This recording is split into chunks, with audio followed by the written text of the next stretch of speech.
So, may nabili tayong pampabata, paborito ng mga may high blood. Ayan, chicharong bulaklak. So may plastic pa. Ayan, bali 2 kilo, 270. Hindi ko alam kung mahal ba o mura na to. So hugasan natin guys.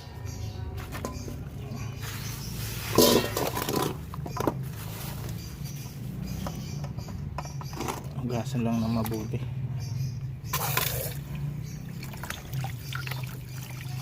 Ayan.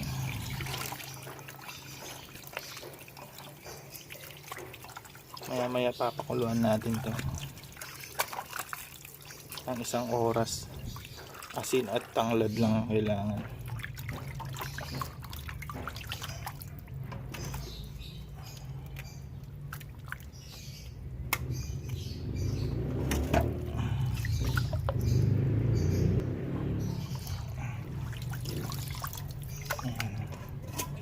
Para mawala yung tubig. After makuluan, doon ko na siya gugupitin na sa gusto kong laki. Ito pinugugasan, pwedeng dilig sa mga halaman to.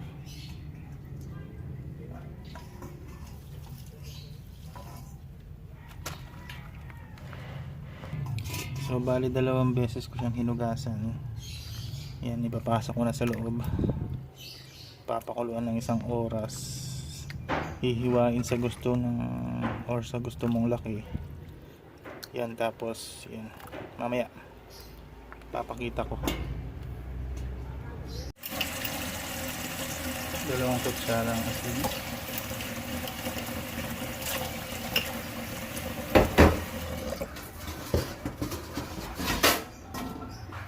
Lagyan na natin ng bulaklak.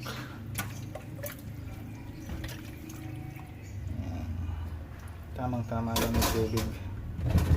Sapat na to para mapalambot natin siya sa 1 oras.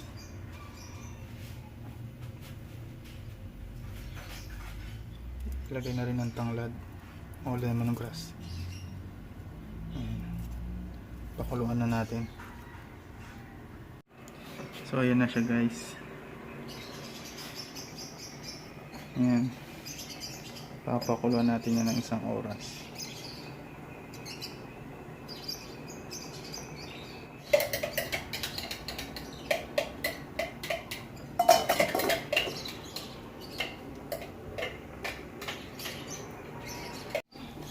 So check natin, bali lampas na sa 1 oras ito. Sukin natin. So ayan guys, malambot na siya. Patayin ko na yung apoy.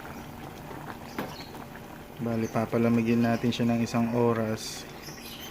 Hihiwain o gugupitin sa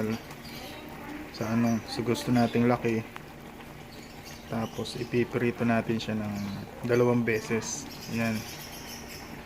Okay, habang pinapalamig natin yung ating magiging chicharong bulaklak, handa natin ang ating sausawan. Ito ang bawang, sibuyas, ito bell pepper para may konting tamis,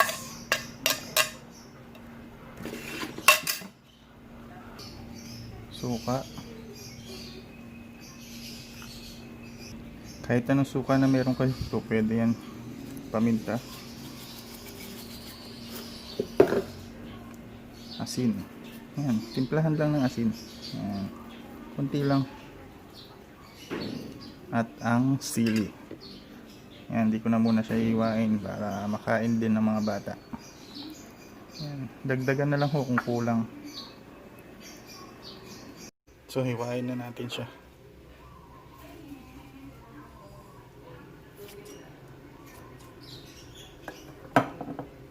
Ganyang kalaki oh. Kasi liliit lang yan guys. Sigurado yan. Liliit lang yan. Kaya okay lang na medyo malaki yung hiwa natin. Tulad nito.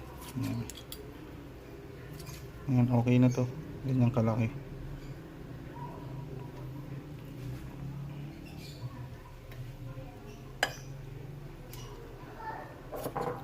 Medyo mainit-init pa eh. So,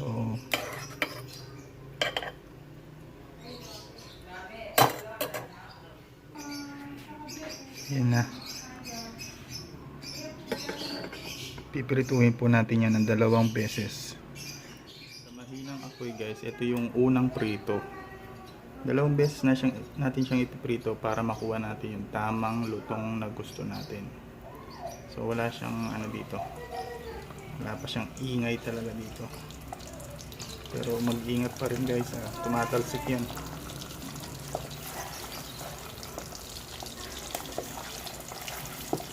Takpan natin.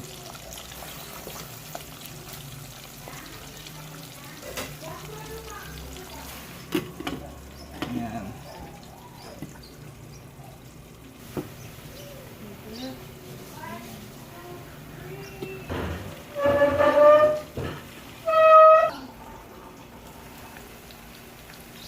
Nag golden brown na siya.